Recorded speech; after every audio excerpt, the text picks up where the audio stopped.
ঘটনাটি 2025 সালের মার্চ মাসের।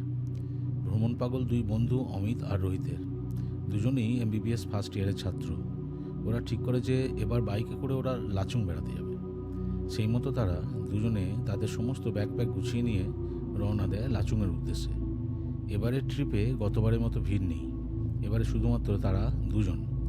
কিন্তু তাদের এই আবেগঘন ভ্রমণ কাহিনী যে অন্য এক পৈশাচিক কাহিনীতে পরিণত হতে চলেছে তা তারা তখনও আন্দাজ করতে পারেনি। কলকাতা থেকে লাচুংয়ের দূরত্ব প্রায় 750 কিলোমিটার। তাই প্রথমে তারা বাইক রাইড করে পৌঁছে যায় শিলিগুড়িতে, সেখান থেকে গ্যাংটক, তারপর গ্যাংটকে এক রাত থেকে পরদিন সকাল সকাল তারা বেরিয়ে যায় লাচুংয়ের উদ্দেশ্যে। প্রথমেই তারা চলে যাবে জিরো পয়েন্ট, তারপর ফেরার সময় তারা ইয়ুমথাং ভ্যালি হয়ে রাতে থাকবে লাচুংয়ে। যাওয়ার সময় তারা ইয়ুমথাং ভ্যালিতে সেরে নেয় সকালের ব্রেকফাস্ট। তারপর তারা সোজা চলে যায় জিরো পয়েন্টে। সেখানকার প্রাকৃতিক সৌন্দর্য দেখে তারা মুগ্ধ হয়ে যায়। এরপর তারা বেরিয়ে পড়ে লাচেনের উদ্দেশ্যে। রাস্তার একটা ছোট্ট হোটেলে তারা লাঞ্চ সেরে নেয়। পথে সুন্দর সুন্দর জায়গা ও ঝর্ণা উপভোগ করতে করতে বাইক ছোটায়। এসব করতে করতে তাদের অনেকটা দেরি হয়ে যায়। মন যেন প্রকৃতির সঙ্গ ছাড়তেই চায় না। বেশ কিছুক্ষণ বাইক চালানোর পর সন্ধ্যা ঘনিয়ে আসে। মনের মধ্যে কোনো চিন্তা নেই, কারণ লাচুংয়ে তাদের আগে থেকেই হোটেল বুক করা ছিল। রাস্তায় একটা তীব্র পাহাড়ি বাঁকে হঠাৎ অমিতের গাড়ির সামনের টায়ার পাংচার হয়ে যায়। অমিত আর রোহিত বাইক থেকে নেমে নিজেদের টুলবক্সে রাখা পাংচার কিট বের করে খুব দ্রুত তারা পাংচার সারিয়েও ফেলে। কিন্তু স্টার্ট দিতে গিয়ে দেখে বাইক স্টার্ট নিচ্ছে না। অনেক ঠেলাঠেলি ও কিক মারার পরেও বাইক স্টার্ট নেয় না। প্রচণ্ড ঠান্ডার মধ্যে তাদের শরীরে বিন্দু বিন্দু ঘাম জমতে থাকে। চারিদিকে এক অদ্ভুত নিস্তব্ধতা। অন্য কোনো ট্রাভেলারদের গাড়ি অথবা ডিফেন্সের কোনো গাড়িও তাদের চোখে পড়ে না। হঠাৎ শুরু হয় মুষলধারে বৃষ্টি। এখনও প্রায় 25 কিলোমিটার যেতে হবে তাদের। এই অবস্থায় তারা ঠিক কী করবে ভেবে পায় না। এদিকে সন্ধ্যা ঘনিয়ে আসার সাথে সাথে ঠান্ডাও বাড়তে থাকে জোর কদমে। একদিকে প্রচণ্ড ঠান্ডা, তার উপর প্রচণ্ড বৃষ্টি ওদের ভাবিয়ে তোলে। ওদের কাছে টুলবক্সে বাইক টোয়িং করার জন্য দড়ি আছে, কিন্তু পাহাড়ি রাস্তায় বৃষ্টির মধ্যে এভাবে যাওয়াটা কি ঠিক হবে ভাবতে থাকে দুজনে। কিছুক্ষণ পর তারা লক্ষ্য করে তারা যেদিকে নেমে যাচ্ছিল ঠিক সেই দিক থেকেই 3-4 জন লোক এগিয়ে আসছে ওদের দিকে। একটু অবাকই হয় দুজনে, ওরা কারা? ওরা ভেবে হেঁটে আসছে কেন? কাছে এলে বুঝতে পারে তাদের মধ্যে দুজন স্বামী স্ত্রী ও তাদের একটি ছেলে, বয়স আনুমানিক 10-12 বছর হবে।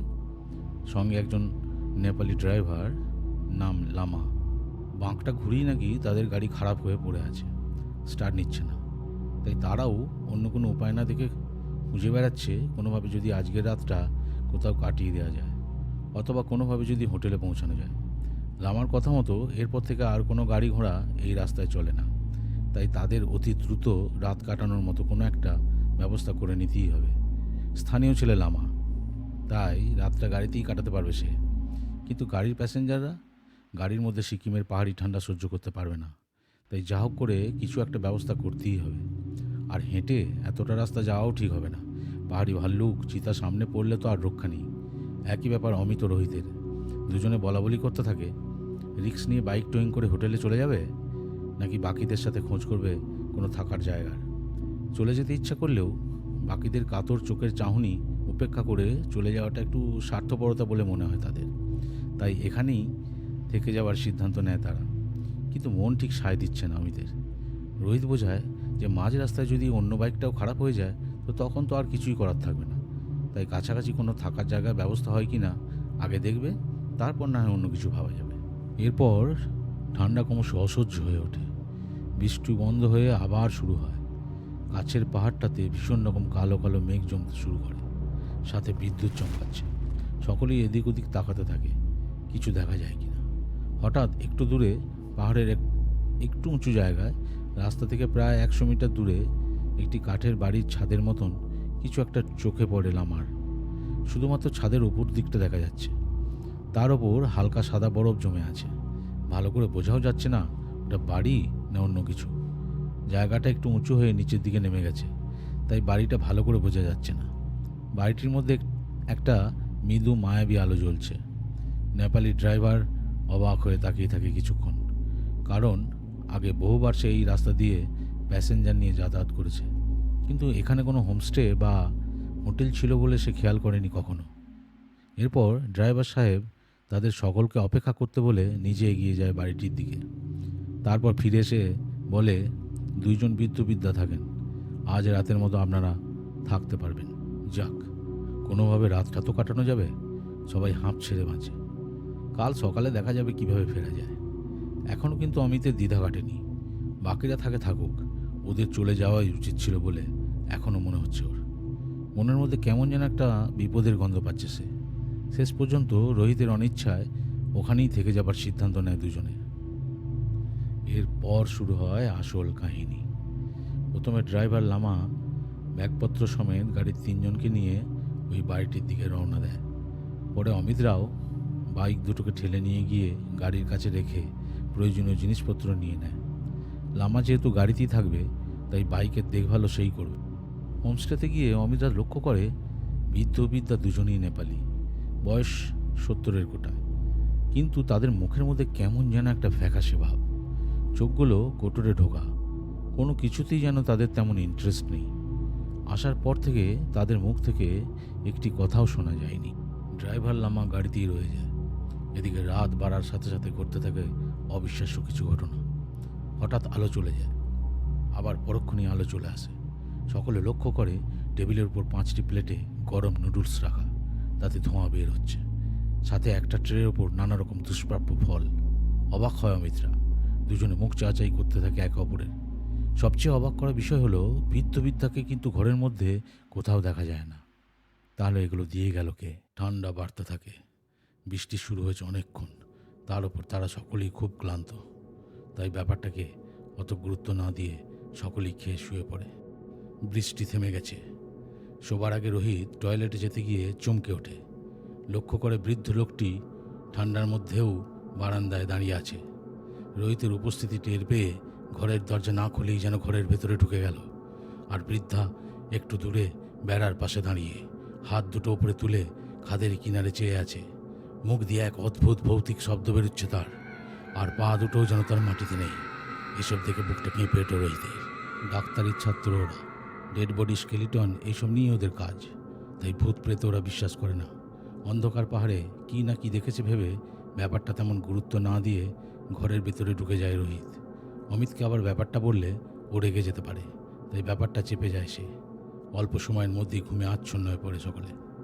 ওদিকে রাত বাড়ার সাথে সাথে ড্রাইভারের সাথেও শুরু হয় উপদ্রব। কেউ যেন গাড়িটা দোলাতে থাকে, আঁচ রাতে থাকে গাড়ির গায়ে। দরজা খুলে কেউ যেন ভিতরে আসতে চাইছে। মনে হচ্ছে গাড়িটা ঠেলে খাদে ফেলে দেবে এখনই। কিন্তু জঙ্গলে তো কাউকে দেখেনি সে। তাহলে এটা কি কোনো ভাল্লুক নাকি অন্য কিছু? কাঁচের জানলা দিয়ে বাইরে দেখার চেষ্টা করে, কিচ্ছু দেখতে পায় না সে। গাড়ির অর্ধেক যেন গাঢ় কুয়াশার চাদরে ঢাকা। এক অদ্ভুত ভৌতিক শব্দ জঙ্গলের ভেতর থেকে আসছে। সাদা বরফে ঢেকে গেছে চারপাশ। শুধুমাত্র কিছু গাছপালা আর ওই বাড়িটির ছাদ তখনও জেগে থাকে। লামা ঘড়ি দেখে রাত 12টা। হঠাৎ লামার চোখ যায় হোমস্টের দিকে। তাকে অবাক হয়ে যায় সে।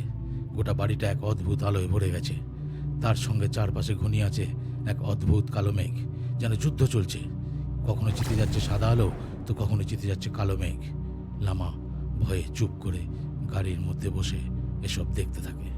নিজের বুকের আওয়াজ জোরে জোরে নিজের কানেই শুনতে পাচ্ছে সে। দম বন্ধ হয়ে যাবে মনে হচ্ছে। এভাবে কেটে যায় বহুক্ষণ। সারা রাত ধরে সব চলার পর ভোরের আলো ফুটতে থাকে।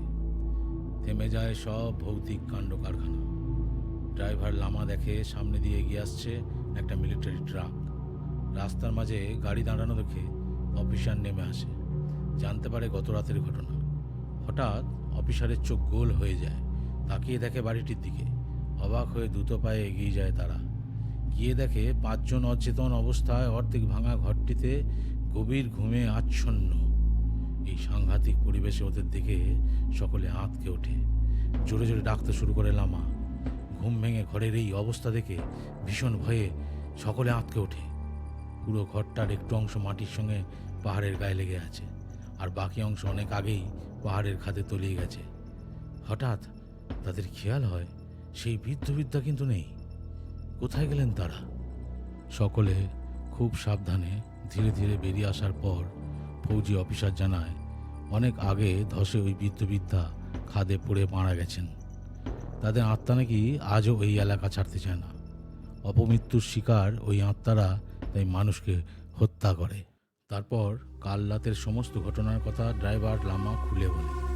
শুনে সকলের হৃদকম্প ধরে যায়। ফৌজি অফিসার দ্রুত তাদের চলে যাবার কথা বলে গাড়ির দিকে এগোতে থাকে। গাড়ির কাছে ফিরে এসে সকলে লক্ষ্য করে গাড়ির গায়ে আঁচড়ের দাগ। ফৌজিরা জাম্পার ব্যবহার করে গাড়িটা স্টার্ট করে দেয়। ওদিকে রোহিতের বাইকও আপনা থেকেই ঠিক হয়ে যায়। আমার কাছে গত রাতের সব কথা শোনে রোহিত ও অমিত। তার কথা মতো ওদের কাছে নিশ্চয়ই কোনো পবিত্র আত্মার কোনো নিশানি আছে, যা গত রাতের ভয়ঙ্কর দুর্ঘটনার হাত থেকে সবাইকে রক্ষা করেছে। সবাই অবাক হয়ে ভাবতে থাকে কি এমন আছে ওদের কাছে। এমন সময় অমিতের মনে পড়ে যায় গ্রামের শ্মশান থেকে আনা মাথার খুলিটার একটা দাঁত তার ব্যাগে রাখা ছিল এক সময়। ওটা ছিল এক সাধুর। আনমনে হাত চলে যায় ব্যাগের ভেতর, বের করে দেখে চোয়ালের সেই দাঁতটা। সবার চোখ যায় দাঁতের ওপর। এরপর গত রাতের ঘটনা সবার কাছে পরিষ্কার হয়ে যায়। কাল রাতে কঙ্কালের ওই পবিত্র দাঁতই তাদের বাঁচিয়ে দিয়েছে। লাচেনের অশুভ শক্তিকে পরাজিত করে শেষ পর্যন্ত জিতে গেছে শুভ শক্তি। গল্পটি ভালো লাগলে লাইক সাবস্ক্রাইব করে পাশে থাকবেন। আর কী ধরনের গল্প শুনতে চান কমেন্টে অবশ্যই জানাবেন।